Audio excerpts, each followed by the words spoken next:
Tudo bem.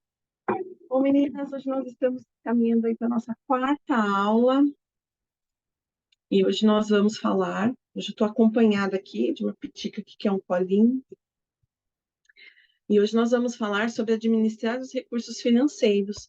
Vocês tiveram a oportunidade de fazer a leitura da aula?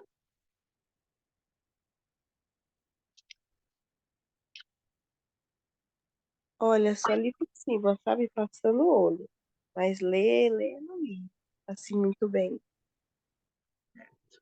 Não tem problema. A gente vai fazer aqui, esmiuçar um pouco melhor a aula agora que agora. Bom, meninas, se vocês puderem, vou pedir para vocês abrirem o manual, tá bom? Para a gente poder fazer a leitura, então, e acompanhar. E olha só, para a gente ter uma vida não tranquila, né? Também tranquila, mas com o objetivo de você ter uma vida produtiva no dia a dia, de você conseguir fazer as coisas do dia a dia, dar conta da demanda da rotina, né? A gente precisa liberar algumas coisas ao nosso redor. Muitas vezes, quando a gente tem preocupações, quando a gente tem algumas dificuldades que a gente poderia ter amenizado antes, fica tudo muito mais difícil, né? Bom dia, Tatiane, seja bem-vinda.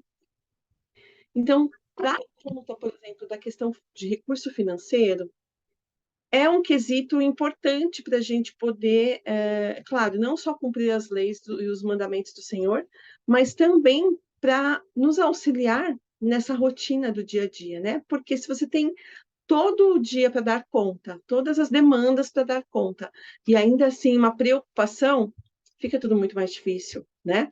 Então, a importância da gente lembrar e trazer que administrar os recursos financeiros, ele começa com o princípio do pagamento do dízimo, né? E que muitas pessoas têm dificuldade de lidar com isso. Outra questão importante, a gente precisa administrar o nosso dia a dia, a nossa questão financeira, evitando dívidas desnecessárias. A gente sabe que às vezes a demanda, a necessidade é maior do que os recursos, né? Mas em alguns casos a gente consegue identificar que algumas dívidas poderiam ser evitadas, algumas preocupações poderiam ser evitadas, né? Então, quando você trabalha na sua organização pessoal para evitar que essas coisas te prendam, que essas dívidas desnecessárias aconteçam, que os recursos financeiros sejam bem aplicados, você vive uma vida de liberdade financeira e não de escravidão, né? E é muito importante que a gente tenha essa vivência, porque isso faz com que a gente liberte a nossa mente, a gente fique tranquila, a gente não tem amarras para que você possa viver outras coisas, né? É importante também lembrar a questão do financeira envolve a nossa honestidade em relação aos negócios que a gente faz. Né? Tem pessoas que falam, mas eu só trabalho, eu não faço negócios. Faz, todo mundo faz negócios, né? Todo mundo compra e vende alguma coisa. Todo mundo tem condição de fazer uma negociação ou intermediar uma negociação, né? Então, até, por exemplo, quando você vai ao mercado e você recebe o troco errado, ninguém está vendo. Isso é uma honestidade ou uma desonestidade que você vai tomar ali naquele momento, né? O seu comportamento. Então, tudo pode ser visto como uma oportunidade de você reforçar a sua integridade pessoal. Então, em todos os momentos, a gente tem sim oportunidades de ser honestos nos nossos negócios, nas nossas decisões, na nossa postura, né? E de demonstrar nossa integridade. Então, faz parte dessa administração financeira esse nosso comportamento, esse comportamento de honestidade em relação às coisas que a gente administra e os negócios que a gente faz, tá bom? E aí, algo importante também da gente lembrar é que a questão financeira é uma questão que envolve toda a família, de alguma forma, né? Então, isso mesmo, amor. Só um minutinho, meninas. Isso mesmo, meu filho. Tá certo. Depois a gente arruma, tá bom? Então, vale lembrar que quando se toma uma decisão financeira que impacte toda a família, o conselho de família, né, fazer um conselho, ter uma opinião entre todos os membros da família, pode fazer diferença no final, né? Então, vale a pena, muitas vezes, trazer isso como uma questão familiar, tá? Vai ser discutido. Então, a primeira coisa que a gente vai conversar aqui, pagamento de dízimos e das ofertas nos proporcionam bênçãos, né? Eu fiquei pensando quando eu estava estudando essa aula, o quanto a questão do dízimo é uma questão de fé e não de dinheiro, né? Não sei se vocês já tiveram essa oportunidade, né? A gente sempre está falando sobre isso na igreja, mas quando a gente trabalha e a gente recebe o dinheiro e você fala, "Ó, eu vou pagar o meu dízimo", muitas vezes a gente faz as contas todas, né? E, na verdade, o dízimo ele tem que vir antes de você fazer todas as contas. Ele tem que vir como um ato de fé. E quando você faz o ato de fé também, de fazer o pagamento do dízimo, em algumas situações as pessoas fazem esse ato de fé, mas pode ter um sentimento ali, um sentimento que está prendendo ela naquela questão, né? De duvidar da oferta, da bênção que o dízimo pode trazer, né? De trazer um sentimento ruim, né? Ai, nossa, vou precisar desse dinheiro depois. Então, isso não é o pagamento, isso não é pagar dízimo com fé, né?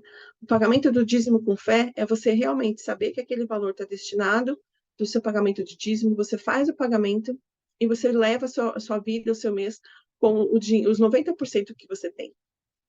Então, aqui tem uma história bem interessante. Eu vou gostar de ler para vocês, lerei para vocês, porque ela realmente vale muito a pena. O presidente Joseph Smith disse: "Minha mãe era viúva com uma grande família para sustentar. Numa primavera, quando abrimos nosso depósito subterrâneo de batatas, ela disse a um de seus filhos que apanhasse um carregamento das melhores batatas, depois levou as batatas para o escritório do dízimo. As batatas eram escassas naquela estação. Eu era menino na época e conduzi a parelha de bois. Quando chegamos à escada do escritório do dízimo, prontos para descarregar as batatas, um dos secretários saiu e disse à minha mãe: Viúva Smith, é uma vergonha que a senhora tenha que pagar o dízimo. Ele reprovou minha mãe por pagar o dízimo, dizendo que isso não era sensato nem prudente. E disse que haviam outras pessoas que eram mais fortes e capazes de trabalhar que estavam sendo sustentadas pelo escritório do dízimo. Minha mãe voltou-se para ele e disse: William, devia se envergonhar. Vai negar-me a bênção? Se eu não pagar o meu dízimo, se eu não pagar o meu dízimo, posso ter certeza de que o Senhor retirará suas bênçãos de mim. Eu pago o meu dízimo não apenas por ser uma lei de Deus, mas porque espero ser abençoada por isso. Ao cumprir essas e outras leis, espero prosperar e ser capaz de prover o sustento da minha família. Então, o dízimo, ela tem leis e bênçãos que estão regidas sobre essa lei, né? Você doar 10% do que você tem de recurso, do que você tem de renda, aquilo vai te reverter em muitas outras bênçãos. Mas que lição que a gente pode aprender com o presidente Smith sobre a importância de pagar o dízimo? Vocês querem comentar, meninas?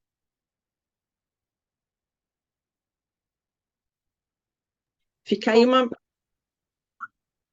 É que eu acho que o dízimo sempre foi isso, né? Tipo, um sacrifício, alguma coisa que a gente faz assim, com muita fé, né? Mas quando a gente faz que nem ela, que ela escolheu as melhores batatas dela e foi pagar o dízimo. Acho que dá essa prioridade pro dízimo, então a gente entende o princípio da bênção. Mesmo que talvez a gente não saiba o que vai acontecer depois, como o caso dela, ela não sabia o que ia acontecer depois. Ela deu as melhores batatas dela e ela não sabia se, ai, será que eu vou ter batata depois para meus filhos? Será que vai dar certo? Não, ela não tinha essa preocupação, porque ela tinha fé o suficiente para acreditar que eu vou dar o meu dízimo e o Senhor vai me dar a bênção. Eu acho que é realmente isso. E quando fala, né, nas escrituras que vai te abrir a janela do céu, eu acho que é muito legal que realmente, quando a gente fala do dízimo, a janela do céu ela se abre pra gente. Eu acho isso muito legal. Acho que, pra mim, essa é a parte mais bonita do dízimo, né? Essa bênção que não é qualquer bênção. As janelas do céu vão estar abertas. E é uma coisa muito abrangente, porque às vezes a gente pensa só, ah, vai ser comida. Mas não. O Senhor fala que vai abrir as janelas do céu, pode ser qualquer bênção que a gente quiser e for justa. Quando ele entra nesse termo de que ele vai abrir as janelas do céu pra gente, ele vai dar qualquer bênção justa que a gente quiser.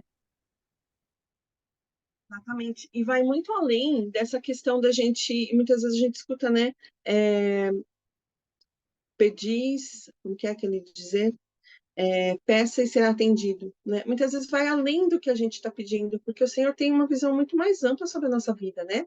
Então, exatamente isso que você disse, quando abre as janelas dos céus, a gente sabe que isso pode ser muito maior do que a nossa limitação de pensar quais são as nossas necessidades. Então, quando a gente paga o dízimo, a gente realmente demonstra amor, dedicação ao Senhor, fé, né, em acreditar que tudo pode ser muito melhor do que você tem vivido ali naquele momento. Os fundos do dízimo, eles são controlados pela primeira presidência e usados para construir o reino do Senhor. Então, é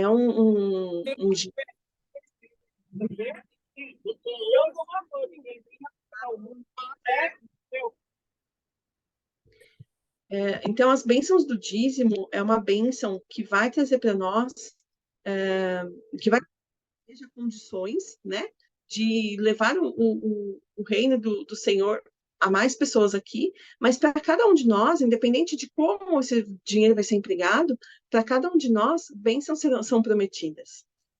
Então, durante o ministério do Senhor aqui na Terra, né, ele observou uma viúva fazendo oferta. Então, nós temos aqui, deixa eu até pegar para a gente ver certinho, o livro de Lucas 21, 1 ao 4. Estão me ouvindo bem, meninas? Aqui deu uma pausa aqui na internet. Tá tudo bem aí? Sim, dá pra ver certinho. Aqui, olha. Jesus. Deixa eu abrir aqui. Eu vou sair da outra tela para facilitar aqui. Porque o computador fica lento.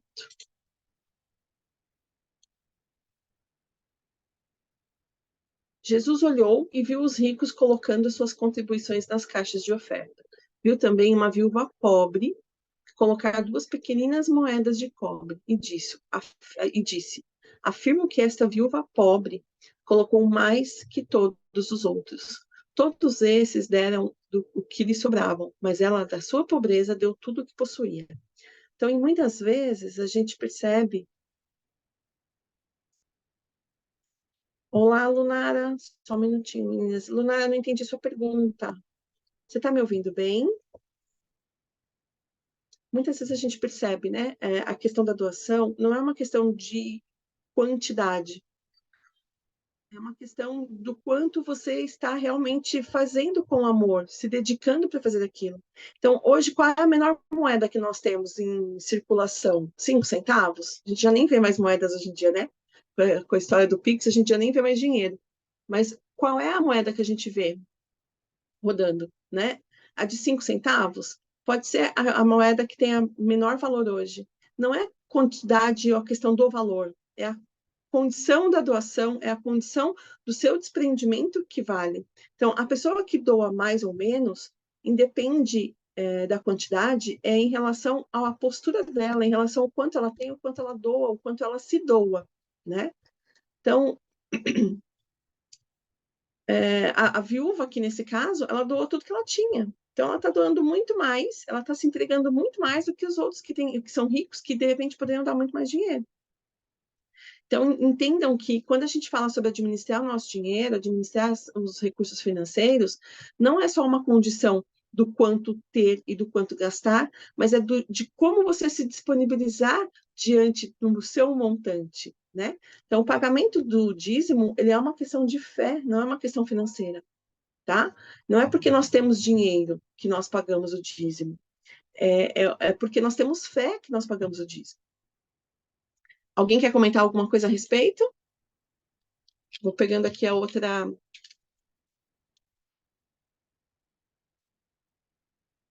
escritura que a gente vai ler.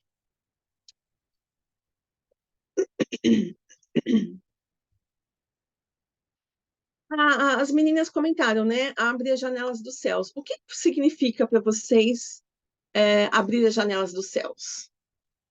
Quantas coisas estão envolvidas nessa frase, abrir as janelas dos céus?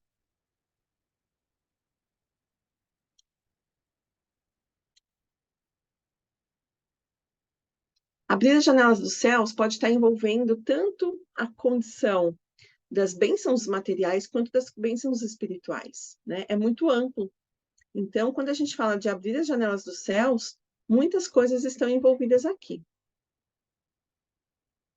Aí diz assim, olha, o Elder Jeffrey Holland: paguem seus dízimos e ofertas com honestidade e integridade, porque pertence a Deus por direito. Então, uma parte do que nós temos pertence a Deus por direito.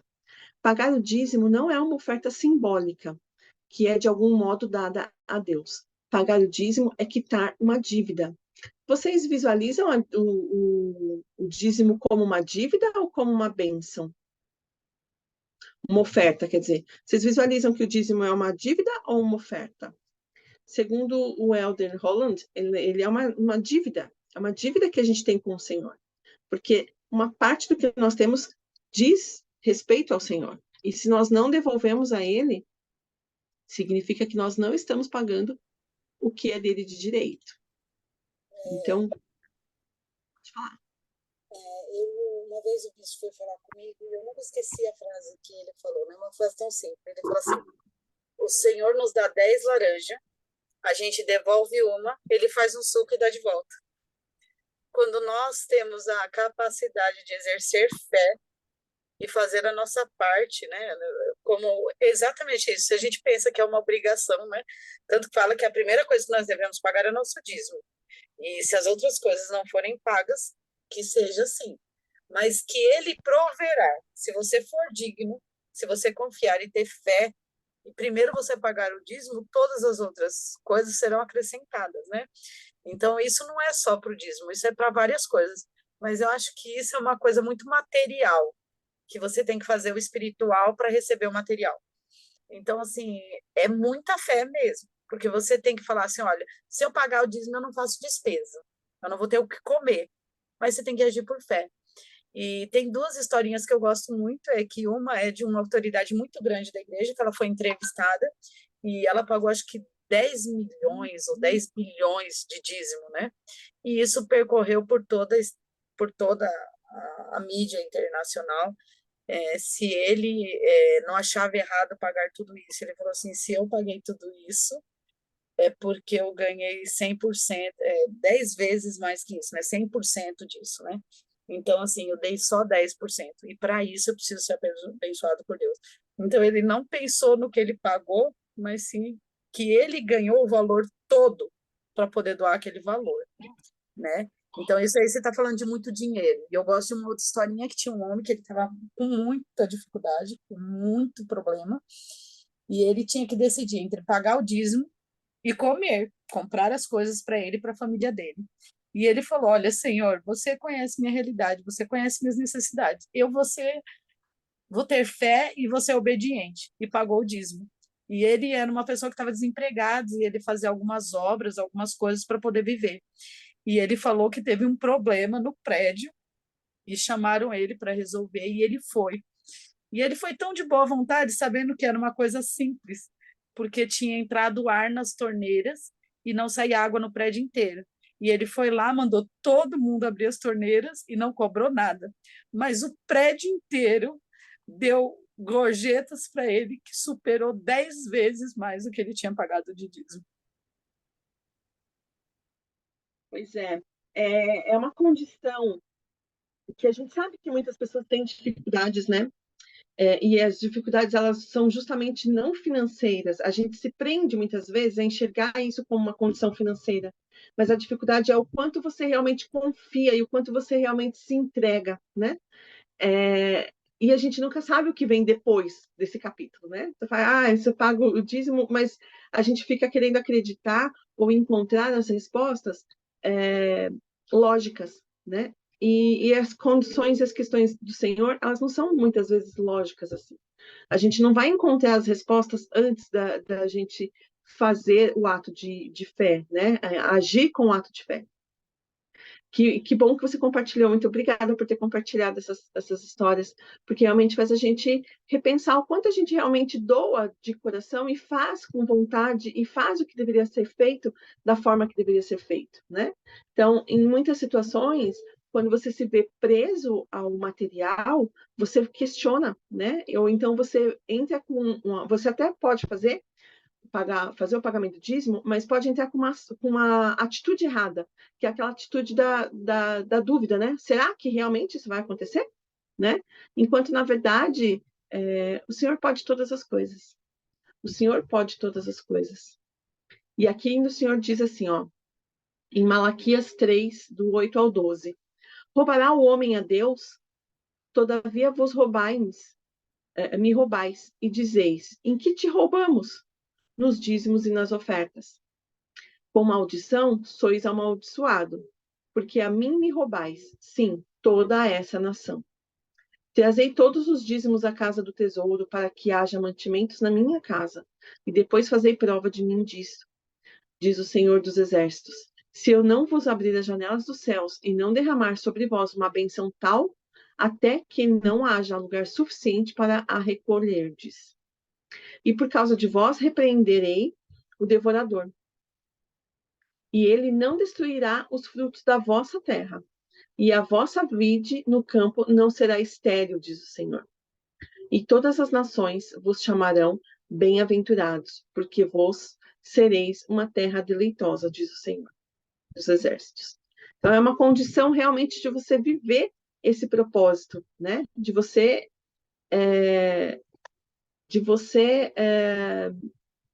acreditar e fazer de todo o coração, tá?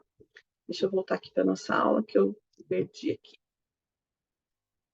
Então, o pagamento do dízimo e das ofertas, ele faz parte da nossa administração financeira, né? E aí, o que poderia ser o devorador, né, dessa condição? Aqui fala aqui em Malaquias. Quem que é o devorador? O que é o devorador? Que quando a gente não entrega o dízimo, que a gente rouba o Senhor, aparece lá o devorador. Quem é o devorador?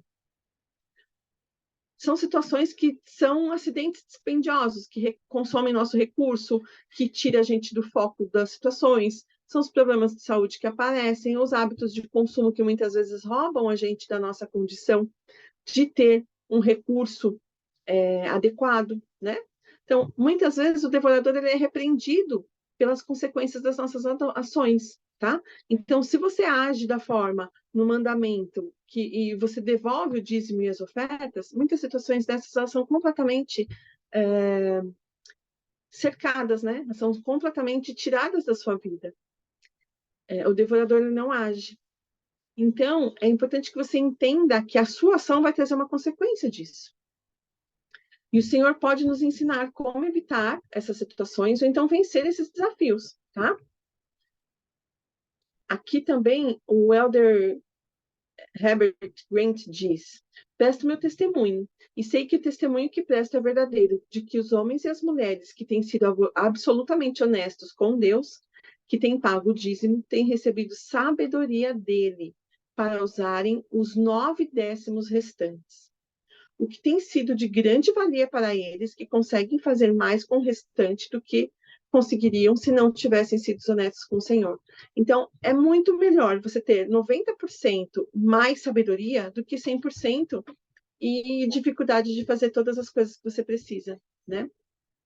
Então, pensem bem que o dízimo e as ofertas, elas fazem parte da inteligência em fazer administração financeira. Inteligência de você administrar o seu recurso, tá? E aí ele comenta também, né, a importância da gente evitar dívidas desnecessárias e economizar para o futuro, porque isso nos trará liberdade e não escravidão. Então, é muito comum a gente ver as pessoas serem escravas do dinheiro ou viverem daquela forma limitada, né? Porém, quando a gente já começa um sistema, ainda mais as meninas que são novas, muitas vezes começam a ter o seu trabalho, começam a ter seu dinheiro, já entram num esquema, né, de organização pessoal, onde você já evita a dívida, onde você já faz aplicação do seu recurso, onde você já paga o seu dízimo, é muito simples você conduzir a sua vida. Outras pessoas que passam por dificuldades e não fazem isso no começo da vida, podem corrigir esse comportamento no futuro, né? Então, de que forma, de que maneira, se nós não levarmos a vida dessa forma e tivermos dívidas, de que maneira a nossa liberdade estará tolhida? Como que a questão das dívidas limita a nossa liberdade? Quem quer compartilhar?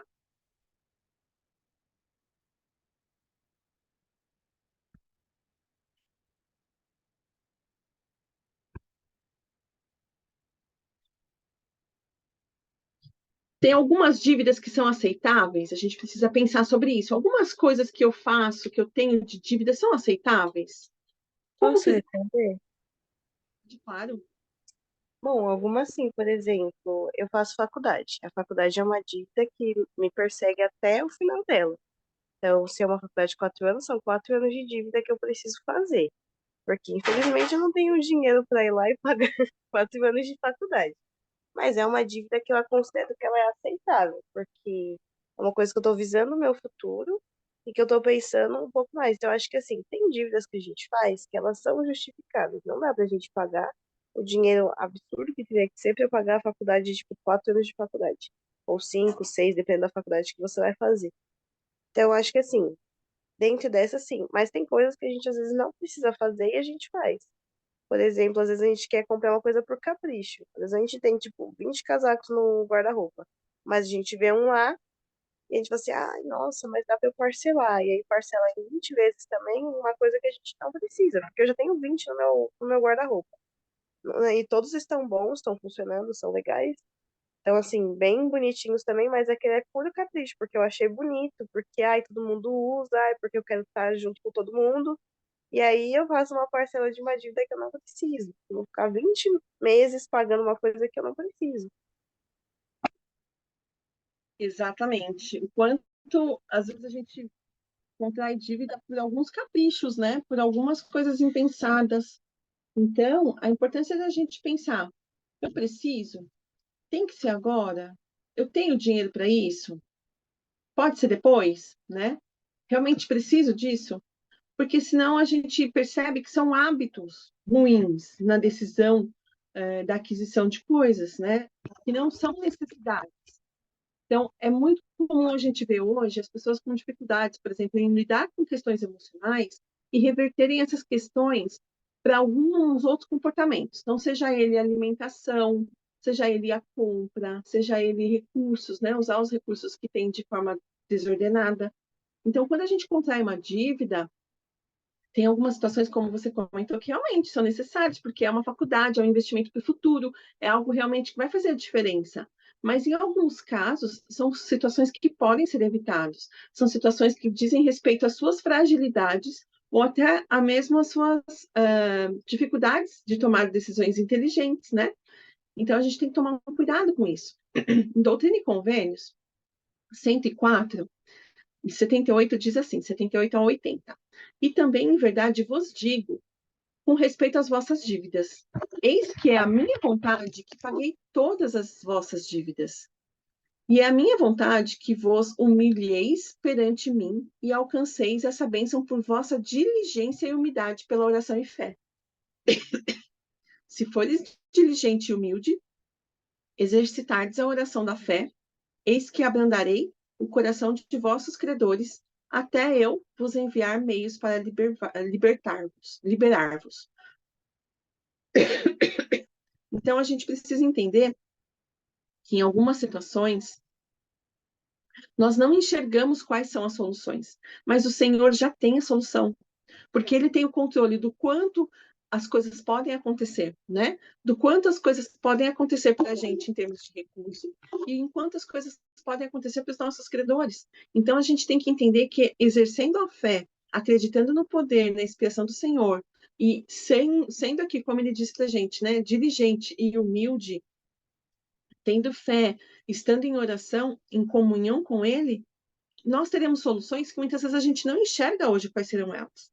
Então, a gente precisa exercer essa fé para que essas coisas aconteçam na nossa vida. E é aqui que mora as situações onde nós podemos, de fato, agir, né? É ser humilde, diligente, ter fé, cumprir os nossos mandamentos, tá? Porque as coisas que são parte dele, ele fará. Mas as coisas que são as nossas partes, ninguém fará por nós. Se há algo que traz paz e alegria ao coração humano, é a família viver dentro das possibilidades. Se há algo que traz tristeza, desânimo e desespero, é ter dívidas e obrigações que não podemos saldar. Então, aqui no meu trabalho, eu sempre falo para as meninas, né? Quando entra. Como é que fala? Eu até esqueci a frase agora. É até um ditado isso. Quando as dificuldades entram pela porta, o amor sai pela janela, né? A tranquilidade sai pela janela. Por quê? Porque você vive no caos. E quando se vive no caos por falta de condições, por falta de recursos, toda a estrutura familiar muitas vezes abala, relacionamentos, até o seu relacionamento com o Senhor, tá? Só que muitas vezes isso acontece por postura e decisões nossas. Então, a dificuldade, ela começa dentro de como a gente se posiciona, tá? A honestidade que nós podemos ter de acordo no nosso dia a dia, nos negócios que a gente vai desenvolver, é uma condição que ela não demonstra só quando você está, como eu posso dizer, negociando diretamente com alguém ou com alguma pessoa, alguma situação, mas sim em como você também se posiciona diante do que você já tem, diante do dízimo e das ofertas, diante das escolhas que você tem, tá? Então vamos repensar. Eu achei essa aula bastante profunda nesse assunto, porque uma vida produtiva, quando a gente fala, né, de ter uma rotina, uma vida produtiva, ela requer que em muitas situações a gente esteja muito livre e liberto de algumas dificuldades, alguns pensamentos negativos, algumas dificuldades com o dia a dia. E ter tranquilidade na questão financeira faz parte de você estar liberto para ter uma vida produtiva. Geralmente, né, eu atendo algumas pessoas na área de psicologia e a gente vê o quanto as pessoas, muitas vezes, que estão ali perturbadas, conturbadas, com tantas dificuldades, envolvem várias áreas da vida, inclusive a questão de espiritualidade e financeira. Elas estão muito ligadas, tá? Aí tem uma pergunta para vocês. Como a honestidade influi nos nossos relacionamentos? Com os pais, com os cônjuges, com as pessoas que vivem com a gente, com os amigos.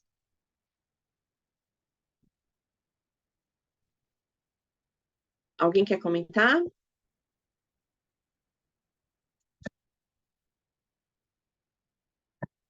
Aqui no manual, ele diz assim, olha, a honestidade para com as pessoas é um reflexo de como nós seguimos com o Senhor. O Senhor nos chamou de seu povo para o seu convênio, o seu povo do convênio. Isso porque estamos dispostos a fazer e cumprir convênios com Ele. Ele nos ordenou a sermos honestos com Ele e com o próximo. E, na verdade, como somos com os outros, somos com o Senhor, né? Então, a gente precisa entender que existe uma frase, né, na psicologia que a gente fala, como você faz uma coisa, você faz todas as outras coisas. E é justamente isso. Se você é honesto com o Senhor, você vai ser honesto em outras coisas. Se você não está sendo honesto em outras situações, talvez você não esteja cumprindo a honestidade também com o Senhor. O elder James Faust diz, ao servir como supervisor da área da América do Sul, uma experiência inesquecível aconteceu em Montevidéu. Eu queria trocar um dinheiro porque morava no Brasil. Então, o irmão Carlos me levou até uma casa de câmbio no centro de Montevidéu. Apresentou-me a um dos empregados e disse que poderia trocar $1.000 para mim. Eu não tinha $1.000 em mãos, mas sim um cheque emitido por um banco de Salt Lake City. A casa de câmbio nunca havia feito qualquer negócio comigo antes. Aliás, eles nunca haviam me visto antes e não podiam esperar ver-me novamente. Não tinham meios de verificar se eu possuía realmente $1.000 em depósito no banco que havia emitido o cheque, mas aceitaram meu cheque sem hesitação, baseados tão somente no fato de eu ser mormon e terem feito negócios anteriores com outros mormons. Mostrei-me agradecido e feliz por merecer sua confiança. Em muitas situações, a gente carrega uma reputação. A gente mostra para as pessoas a nossa reputação, né? De algumas formas. Alguns comportamentos, alguns grupos que a gente participa. Na igreja, por exemplo, aqui aconteceu com ele. Então, como nós, como membros da igreja, de que modo podemos mostrar que a honestidade afeta-nos ou afeta outras pessoas? Então, quando a gente tem um estilo, né, de ser, de viver, a gente carrega isso para outras pessoas. As pessoas podem aumentar e ampliar a nossa a confiança em nós, tá? A mesma forma a questão da desonestidade. Então, a desonestidade, ela é uma forma de egoísmo? Vocês acham que é? Essa semana passou uma coisa bem interessante, né? Tem um rapaz que ele arruma uns sapatos para mim, um senhor de idade já, né? E aí eu sempre pego e já pago na hora. E ele gosta de dinheiro, que ele fala que o Pix é da mulher dele, ele brinca, né? Ele fala, não, o Pix é da minha mulher, se pagar no Pix vai para ela. Então eu tenho que sacar o dinheiro para pagar. E ele confia tanto em mim que dessa vez ele arrumou 3 sapatos de uma vez só, um meu e 2 dos meus filhos.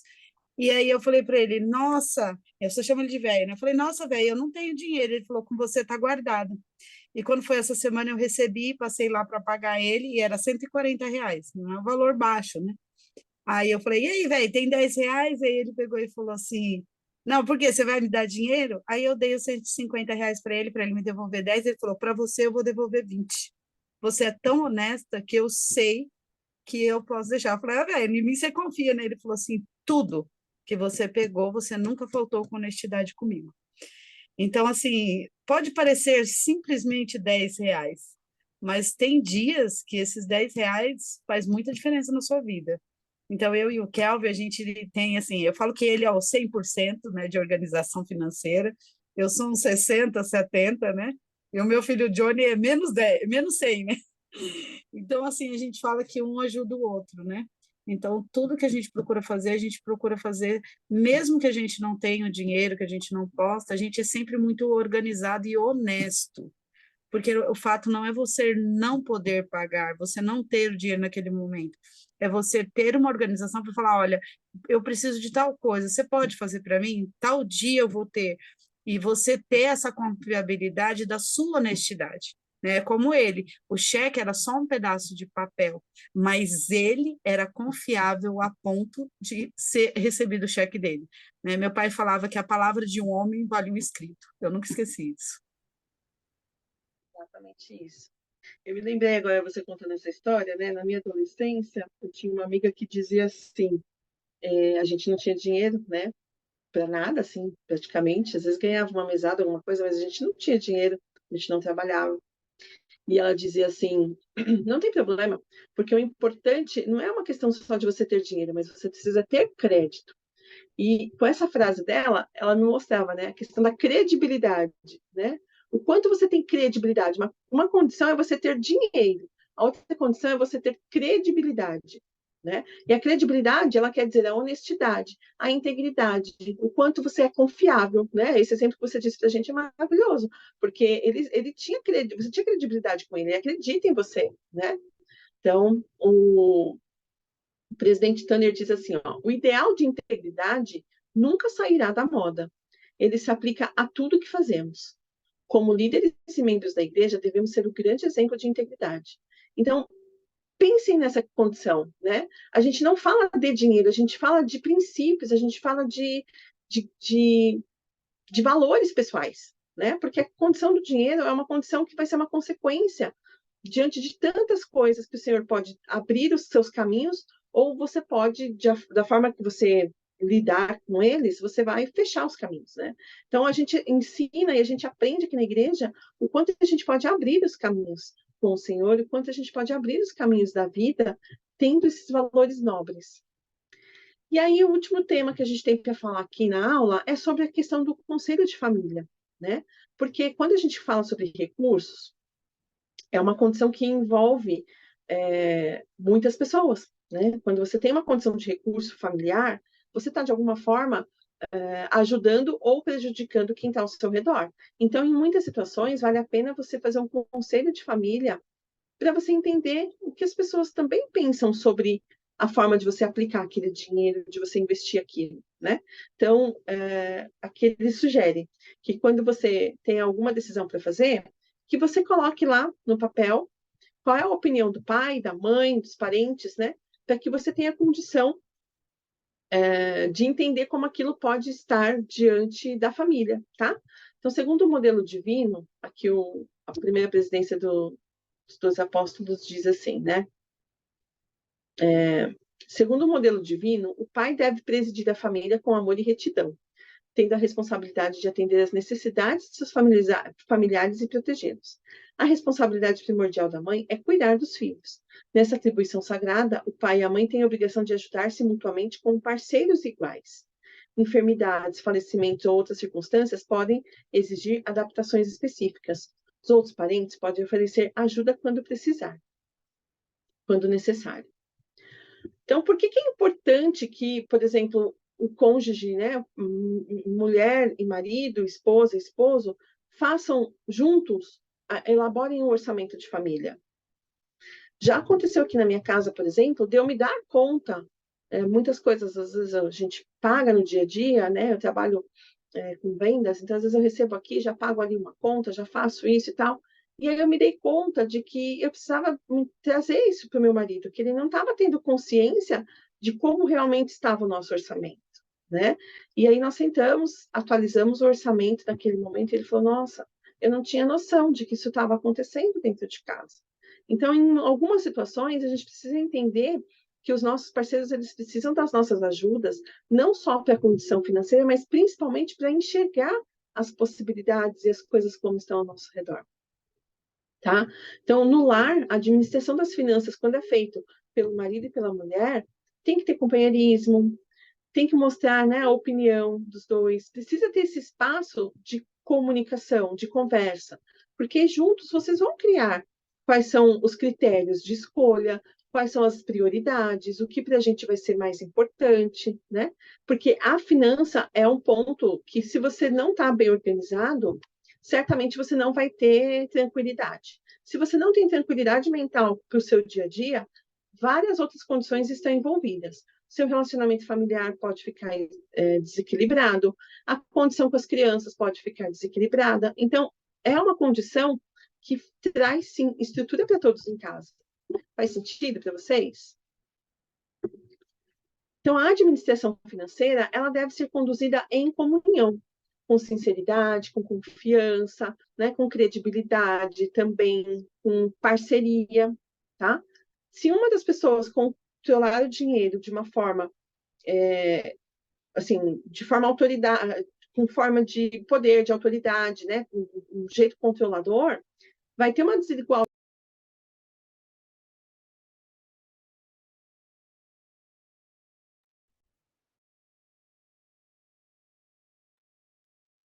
Tem uma ligação aqui agora. Tem uma ligação aqui, acho que ficou mudo. Então, se não tiver essa parceria, vai ter uma desigualdade aí, né? E isso não vai fazer bem para o relacionamento, né? Isso não vai fazer bem para a relação dentro de casa, para a família como um todo. Então, também não pode existir, porque às vezes a gente vê casais onde um é controlador, mas o outro também é omisso, né? Então, não pode existir essa omissão. Não pode existir deixa que ele faz ou que ela faz. Precisa existir de cada uma das pessoas a vontade de participar, né? O comprometimento, o estar envolvido, né? Porque administrar as finanças da família não deve competir só uma pessoa. Outro dia meu filho falou assim para mim dentro de casa, a gente estava dentro de casa, não, a gente deu uma saidinha, aí passamos numa loja e ele viu um chaveiro que ele queria. Custava R$ 6. E aí ele disse assim para mim, eu gostei desse chaveiro. Eu falei, mas a mamãe... Não, ele não me pediu, ele só falou que ele tinha gostado. E aí eu me ofereci. Eu falei, olha, se você quiser, eu sei que você tem dinheiro no seu cofrinho, você pode comprar no meu cartão de crédito e você depois paga. Para ensinar.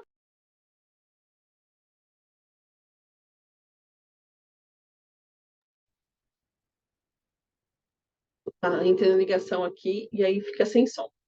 E aí ele optou, então, por fazer essa compra, né, para comprar no cartão e depois de pagar. E ao sair da loja, ele disse para mim assim, obrigada, mamãe, por me dar essa possibilidade, né? Obrigada por me deixar comprar, por me emprestar o cartão de crédito, mas eu realmente não queria comprar com o seu dinheiro, porque muitas vezes eu não gosto de gastar o dinheiro de vocês. Então, a gente vai trazendo para a criança já essa condição de escolha, né? De entender o que é prioridade, o que é realmente importante. Então, fazer um orçamento nos ajuda a ver o quanto podemos, o quanto não podemos, o quanto podemos agir, onde nós temos que fazer as mudanças, tá? Onde nós temos que ajustar. Às vezes aumenta uma conta de luz, né? A gente tem tido inflação aí, o mercado, cada dia você vai a um preço. Então, a gente precisa ter essa visão do quanto está destinado para cada parte da nossa vida, o quanto a gente tem de recurso e o que a gente precisa fazer para se organizar ainda melhor. Certo? Então, a gente precisa começar esses orçamentos. Vocês fazem orçamento familiar? Se não fazem, já vou dar uma sugestão. No livro aí do aluno, tem uma sugestão de orçamento, né? Uma lista de orçamento. Então, já começa a fazer seu orçamento, já começa a ter uma ideia de quanto sai, de quanto entra, quais as datas, porque em algumas situações a gente precisa lidar com datas também, né? Você fala, ai, nossa, o dinheiro não deu até o final do mês. Então, quais são as datas que você tem de entrada, de saída?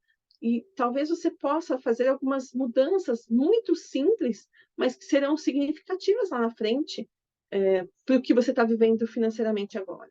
Então, administrar as finanças é uma necessidade, um recurso que nós temos, e nós temos os ensinamentos do Senhor de forma, né, de tanta sabedoria para que essas coisas aconteçam, tá? No geral, a gente vê que as pessoas trazem mais necessidades do que às vezes tem de possibilidades, e aí que mora a fé, aí que você vai exercer sua fé de poder fazer os seus pagamentos de dízimo e oferta para poder viver as bênçãos extraordinárias que o Senhor tem para nós. Alguém gostaria de comentar mais alguma coisa?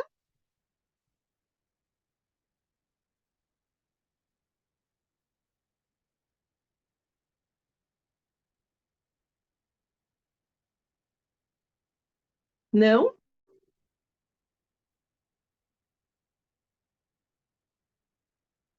Então, para a gente fechar, eu gostaria só de lembrá-las, né? Do quanto uma vida produtiva, o quanto seu dia a dia será de recursos para vocês, se vocês tiverem condições de administrar, de ter sabedoria para lidar com seus recursos, sejam eles financeiros, a gente já falou um pouco sobre a questão de gestão de tempo na semana passada, né? Mas sobre os recursos financeiros também, o quanto você vai ter tranquilidade para viver uma vida ainda mais empoderada no seu dia a dia de poder fazer essas coisas acontecerem, né? Então, quando a gente muitas vezes compara com outras pessoas, fala, nossa, por que fulano consegue fazer tanta coisa no seu dia a dia e às vezes eu não consigo? Porque às vezes a sua mente não está tranquila para que tudo isso aconteça, né? E muitas situações esses bastidores. Então, lidar, por exemplo, com recurso financeiro é um bastidor que vai te dar condição ou te dar a sua possibilidade de fazer o seu dia a dia ainda melhor. Tudo bem?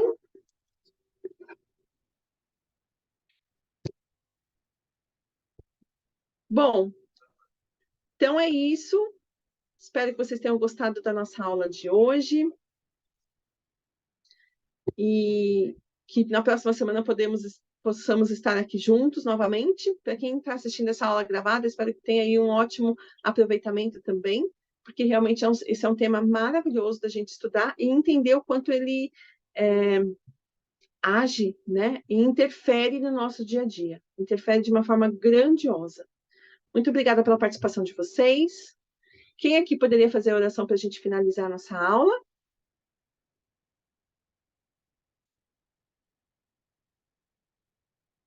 Não? Bom, Posso então, fazer? lá. Muito obrigada. E eu deixo essa aula, então, com muito amor e carinho para vocês, em nome de Jesus Cristo. Amém. Por favor, Lia. Ó Deus, Pai eterno, obrigado pela oportunidade que temos de servir ao Senhor aqui nesta terra, de sermos filhos de Deus, amados e criados em uma geração onde possamos ter o Evangelho livremente aqui no Brasil.